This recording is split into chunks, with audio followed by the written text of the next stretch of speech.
¡Feliz Navidad!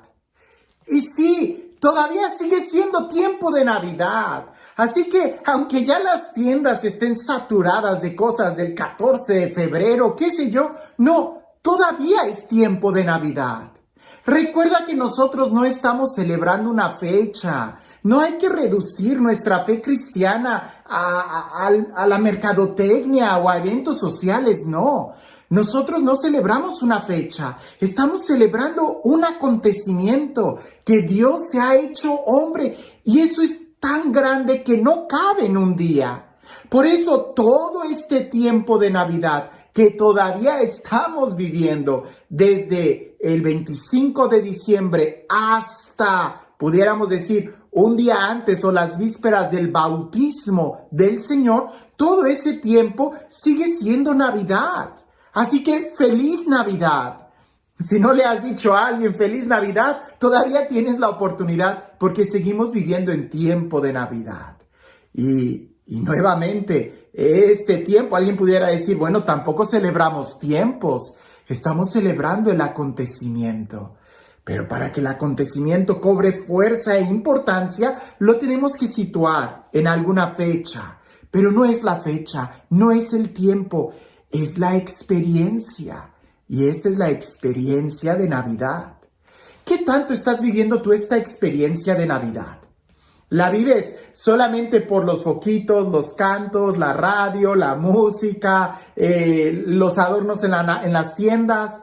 ¿O la estás viviendo porque realmente es una experiencia de fe?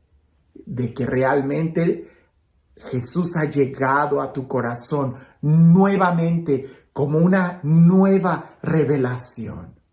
Es tiempo de Navidad, que no se nos olvide. Y vayamos directo al Evangelio.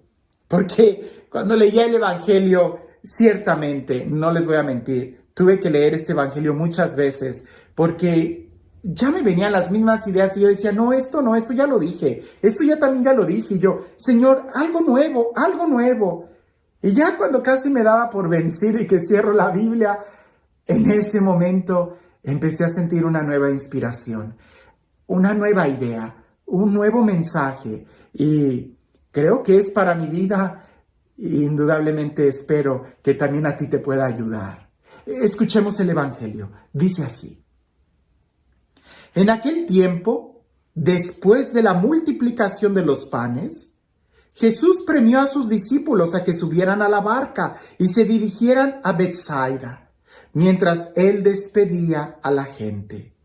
Después de despedirlos, se retiró al monte a orar. Entrada la noche, la barca estaba en medio del lago y Jesús solo, en tierra.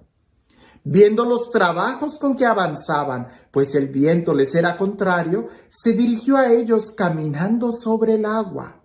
Poco antes del amanecer, y parecía que iba a pasar de largo. Al verlo andar sobre el agua, ellos creyeron que era un fantasma y se pusieron a gritar porque todos lo habían visto y estaban espantados. Pero él les habló enseguida y les dijo, «Ánimo, soy yo, no teman». Subió a la barca con ellos y se calmó el viento. Todos estaban llenos de espanto y es que no habían entendido el episodio de los panes, pues tenían la mente embotada. El Evangelio ya nos está poniendo un contexto. Esto sucede después de la multiplicación de los panes, que no es cualquier milagro.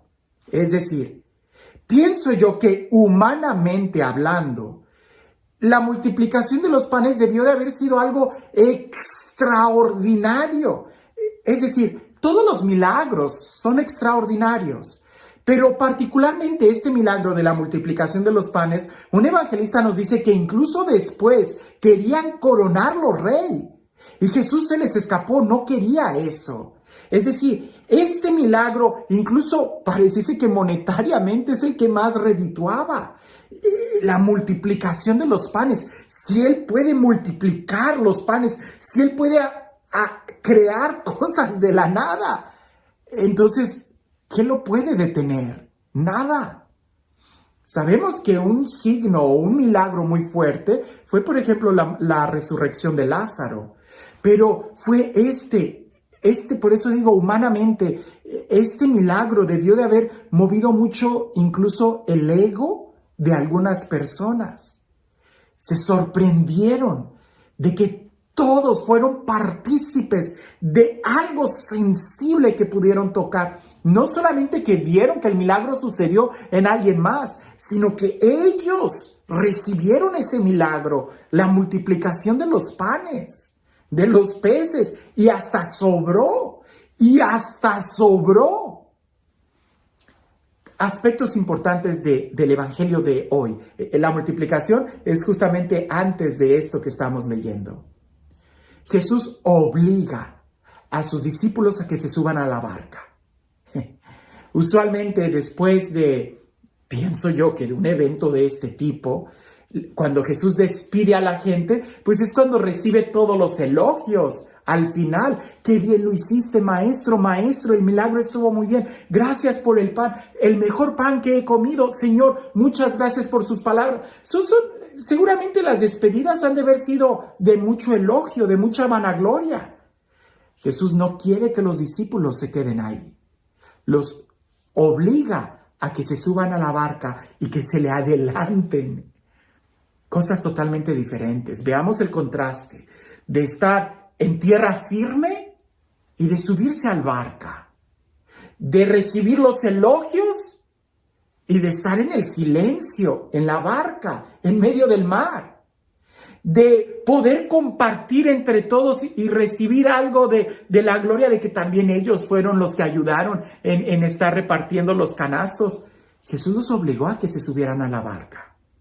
Eso nos recuerda un texto del Antiguo Testamento donde Dios no comparte su gloria con nadie, con nadie.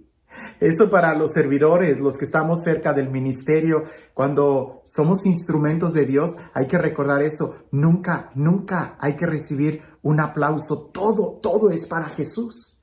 Él no comparte su gloria. Ahora, los discípulos se suben a la barca. ¿Por qué no quedarse en tierra firme? ¿Por qué no quedarse con Jesús orando en tierra firme, en el monte? ¿Por qué la necesidad de Jesús de mandarlos a la barca, al mar, de noche? Es todo un contraste. Porque en la seguridad de la tierra es donde ahí ellos estaban viendo, por decir algo, el milagro. Es donde ellos pudieran cosechar un poquito de autoestima, de buenas palabras, de motivarse. Pero en el silencio, en la noche, en la barca, en la tormenta, Jesús lo sabía, iba a haber una tormenta. Los mandó, los obligó. Es que tenemos que entender esto. Seguir a Jesús no es solamente en los momentos de gloria. También tiene que ser en los momentos de tribulación. Y pareciese que la obediencia a la palabra de Dios es más valiosa cuando nos lleva a subirnos a la barca. Porque en tierra firme, cuando tú estás parado, estás firme, estás en un lugar, estás estacionado. Y la fe no es un estar estacionado, es un viaje, es un peregrinar. Y cuando te subes a la barca, no te subes porque la barca va a ser tu lugar, es porque te estás moviendo. Y así es la fe. No te quedes solamente en el momento de la gloria. Te tienes que mover, tienes que remar más adentro, tienes que cruzar al otro lugar. Los discípulos suben y empiezan a batallar. ¿De qué habrán estado ellos hablando en la barca? No lo sabemos, pero se cansaron porque humanamente querían remar para que Jesús llegara. Y esto pudiéramos hacerlo todo un retiro espiritual. Humanamente ellos se cansaron de remar porque hasta el viento era contrario. Estaban en el mar y ya sabemos que el mar simboliza la tempestad, el mundo, las tentaciones, la angustia, la inseguridad, la maldad, la tormenta. Ellos están en el mar, cansados porque quieren ellos llegar a la otra orilla. Jesús estaba orando. Y lo hemos visto en otros momentos, incluso en otra tormenta, cuando Jesús está en la barca, dormido, en oración. Jesús termina la oración, él ve que están batallando y él camina sobre el agua. También Pedro en una ocasión caminó sobre el agua, pero cuando la mirada está puesta en Jesús y no en él mismo y no en nosotros mismos. Los discípulos en la barca pareciese que la mirada la tenían puesta muy en ellos, que cuando ven a algo afuera, cuando ven a Jesús caminando sobre el agua, que va a parecer que los va a pasar de largo, ellos se espantan y empiezan a gritar. No lo sé, puede ser de miedo porque no lo reconocieron, porque creían que era un fantasma, porque Jesús no estaba ahí, porque les iba a pasar de largo y Jesús no estaba ahí. Lo interesante es la forma en cómo Jesús se presenta. No tengan miedo, no tengan miedo. Igual que cuando resucitado se presenta, no tengan miedo, soy yo. Se sube a la barca y se detiene la tempestad. Más que tratar de remar con nuestras propias fuerzas en el momento de la tempestad, habría que invitarle a Él a que se suba a la barca, a que se suba con nosotros. Es como todo un proceso espiritual este evangelio. En un momento de mucha gloria, de mucha alegría, ahí Jesús no nos quiere ver estacionados mucho tiempo. Súbete a la barca, pero va a haber tempestad, va a haber tormenta, va a ser de noche, vamos a estar solos. Que te subas a la barca, te digo. Se suben a la barca. ¿Por qué remas? ¿Por qué usas tus propias fuerzas? Invita a Jesús. Esa pudiera ser la enseñanza. Y al final el Evangelio dice que los discípulos todavía no terminaban de entender lo de la multiplicación de los panes. Es que no tenemos que entender todo. No tenemos que entender todo. Dios no me está pidiendo que yo entienda todo su plan. Lo que Él me está pidiendo es que yo sea fiel. Dios a mí no me revela la meta. Él me muestra el camino que yo tengo que seguir.